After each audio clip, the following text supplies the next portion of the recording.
who serves our country in the U.S. Navy. And Laura, again, we talked just hours after the initial shock of the quake and the tsunami. What have the last few days been like? Well, I'd say there's an increasing level of anxiety around Tokyo, that's for sure. People are watching the news and just very concerned about what's happening north of us. And Tokyo, of course, was not close to the epicenter, but you felt the effect and damage in the city because of the earthquake. What has it been like to get simple supplies like food or gasoline? What is it like in the city? Well, right after the earthquake, there was certainly a sense of panic and people rushing to the supermarkets to stock up on supplies and water. And it was a Friday afternoon, so people leaving their offices and uncertain about whether they'd be able to get home for the weekend. Now, since then, with the news of the nuclear disasters, people are hitting the supermarkets and just buying what they can. In the building where I'm living, the apartment has recommended that you have 3 days worth of food and water, and that you fill your bathtub with water just in case you need it for drinking water. And were you able to get 3 days of supplies? I was, fortunately. We went pretty soon afterwards. We've also gone to the ATM to get enough cash. We have what we call a go bag all set at our door just in case there's another quake, and that contains food and water, our passport, warm clothing, comfortable shoes.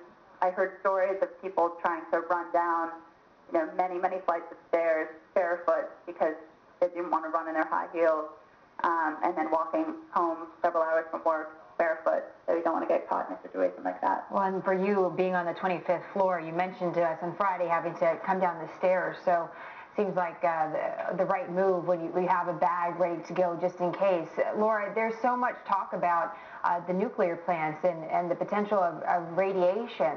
What have you heard in Tokyo, and what are people saying to prepare you for something like that? Well, there's a lot of conflicting reports and, frankly, a lot of misinformation out there, and people don't really know what to believe. We're all staying very closely tuned to the news here, and I would say, many of my friends have decided to leave the country, and it's getting increasingly challenging to get to the airport. Some of the public transportation options, the trains and the public buses, are less frequent now to the airport. And some people are deciding to stick it out, but a lot of people are thinking twice about that. What are you going to do? I'm considering all options right now. Yeah, it could just, there's so much, as you mentioned, information coming in, and those aftershocks as well, Laura. Just real quick, are those still as frequent as they were on Friday? I would say on Friday they were every 20 minutes or so.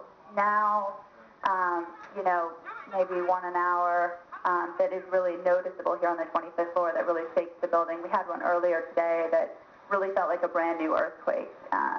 We were ready to go. Thank goodness it passed after about a minute. But the Japanese news agencies have said that there's a 70% chance of a quake of 7 magnitude or greater over the next 3 days. And then after that, the percentage chance goes down to 50% over the following 3 days. So people are watching that very closely. My Japanese school, for example, is closed for the week due to that anxiety and concerns about the nuclear issue. Well, Laura, we appreciate your perspective coming to us from the ground here in Tokyo, and we wish you all the safety as you make it through the next couple days here in this very tragic event. Laura Winthrop, thanks again for joining us today. Engineers are in uncharted territory. There you're looking at the smoke cloud erupting from an explosion, a major explosion at one of the nuclear plants. The engineers are trying to head off a total disaster straight ahead, the nuclear threat and the radiation dangers.